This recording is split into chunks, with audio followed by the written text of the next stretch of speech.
Hello दोस्तों, मेरा नाम वैभव है और मैं महाराष्ट्र का रहने वाला हूँ। मेरे साथ एक डरावनी भूतों की कहानी घटित हुई है जो मैं आज आपके साथ साझा करने जा रहा हूँ।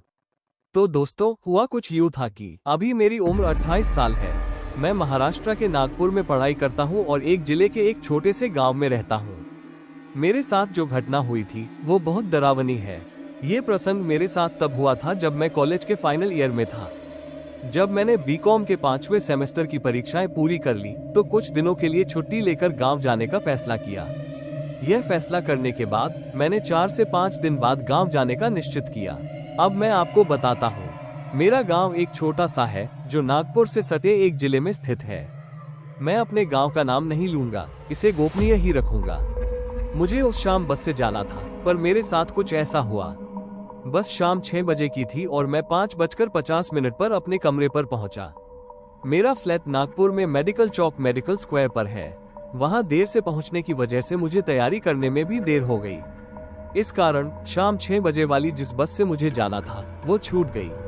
मैं यहाँ पढ़ाई के लिए नागपुर में ही रहता था, इसलिए मेरे पिताजी ने मुझे एक मोटरसाइकिल दे रखी थी जिसका उपयोग मैं कॉलेज आने जाने के लिए करता था। इसके बाद मैंने देखा शाम के 7 बज चुके थे। जब मैंने पता किया तब मुझे मालूम हुआ कि आखिरी बस भी कैंसिल हो गई है। ये जानने के बाद मैंने मन में सोचा, अब क्या करूं? गांव आज जाऊं या कल जाऊं? तो रात के 7 बज चुके थे। मैंने बाइक से ही जाने का फैसला किया। मैं बस स्टैंड से अपने फ्लैट पर वापस आया। फ्लैट खोला, वहां से चाबी ली, 15-20 मिनट रुका और रात 8 बजे अपनी बाइक लेकर नागपुर से निकला। मेरा गांव नागपुर से 170 किलोमीटर दूर है। मैंने तय कर लिया था कि अब मैं मोटरसाइकिल से ही जाऊंगा और मैं धीरे धीरे मोटरसाइकिल से निकल गया। रात 9:30 बजे के करीब लगभग 50 किलोमीटर की दूरी तय करने के बाद मुझे ऐसा लगा कि मुझे भूख लगी है, इसलिए मैं एक ढाबे पर रुक गया और वहां खाना खाया। इस सब में मुझे रात के 10:30 बज गए।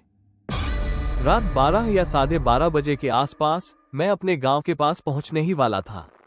मेरा गांव वहां से सिर्फ 18 से 19 किलोमीटर दूर था।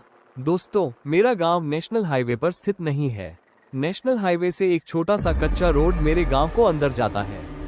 हाईवे से 18 से 19 किलोमीटर तक कच्ची सड़क से मुझे अपने गांव जाना पड़ता है। मैंने हाईवे पार कर लिया। अब सिर्फ 19 किलोमीटर बचा था तो मैंने अपनी मोटरसाइकिल उस कच्ची सड़क पर डाली।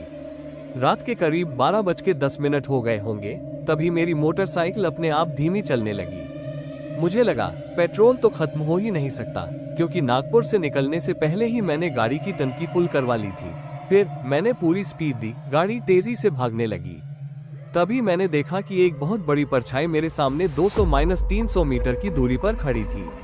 वो पहले बहुत बड़ी नहीं थी, पहले वो एक छोटी सी परछाई थी, मानो कोई 5 फीट का आदमी हो। पर जैसे जैसे मैं उसके नजदीक जाता गया वो परछाई बढ़ने लगी। आखिर में मैं उससे सिर्फ 20 या 30 मीटर दूर था तो वो परछाई 50 से 60 फिर मैंने भगवान का नाम लेना चालू कर दिया तो वो परछाई मुझसे बात भी करने लगी। उस परछाई ने कहा, आज तुझे कोई नहीं बचा सकता। मैंने अपने गांव वालों से सुना था कि कभी भी डरावनी आत्मा या भूत प्रेत कुछ भी हमें दिखे तो उससे डरना नहीं चाहिए। मुझे वो बात ध्यान में थी। मैं उससे डर तो रहा था, पर मैं उसको दिखा नहीं रहा था कि मैं उससे डर रहा हूँ। तो मैंने भी जवाब देते हुए कहा, मैं भी तुझसे नहीं डरता। मैंने कहा, तू है कौन? तो उसने मुझे बोला, मैं बताता हूँ मैं कौन हूँ। आज मैं तेरे को यहाँ से जिंदा नहीं जाने दूंगा। फिर मेरी और फट गई। भाइयों, ये सुनने में ज्यादा सहज है। फिर आगे ऐसा हुआ कि मैंने भगवान का नाम तो लेना शुरू कर दिया था। गांव के कुछ बुजुर्गों ने मुझे ऐसा भी बताया था कि कभी ऐसी बुरी आत्माओं से सामना हो तो उसको गालियां दो, क्योंकि आत्माएं गालियों से डरती है। तो मुझे जितनी गालियां आती थी मैंने उसको उतनी गालियां दी। फिर एक समय के बाद मैंने भगवान का वो मंत्र बोलना शुरू किया जो मैंने एक बार वृंदावन में सुना था। मैंने जैसे ही कृष्ण देव के उस मंत्र का उच्चारण चालू किया, वो आत्मा अचानक छोटी सी हो गई और मैंने गाड़ी को रेस दी और चलने लगा। मुझे ऐसा मालूम हुआ कि वो मेरे पीछे पीछे आ रही थी, पर मैंने मंत्र बोलना फिर भी बंद नहीं किया। मैं मंत्र बोलता गया।